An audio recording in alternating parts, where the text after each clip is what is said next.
सुनने में ये आ रहा है कि पीपल्स पार्टी को एक डर लगा हुआ है या एक हवा में एक बात ये चल रही है कि आसिफ अली जरदारी को निकाल रहे हैं। अच्छा।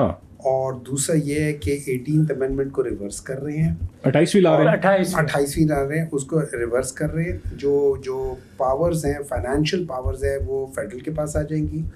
उसके अलावा एजुकेशन, पॉपुलेशन, तो ये एडिशनल चार्ज जो है सदारत का वो फील्ड मार्शल को असल चीज जो है ना, असल चीज जो है वो ये कि फाइनेंशियल पावर्स उनसे हट रही है सूबों से। जब सूबों से फाइनेंशियल पावर्स हट जाएंगी तो सूबों के पास कुछ नहीं रहेगा। और सिंध पे भी सवालात होंगे फिर।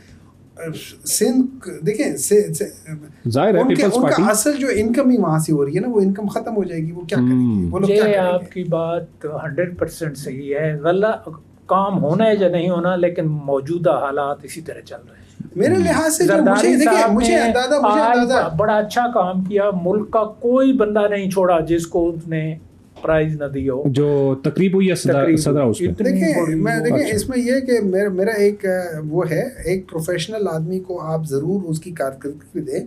पॉलिटिशियन को कोई नहीं बनता, पॉलिटिशियंस आर कंट्रोवर्शियल, उनको देने की कोई तुक नहीं बनती। आप अपने लोगों को खुश करें, आप देते जाए। सारे जितने भी आपके लोग हैं को नहीं, वो तो पुलिस के सिपाहियों को, जितने शोहदा हैं उन सबको मिलना चाहिए।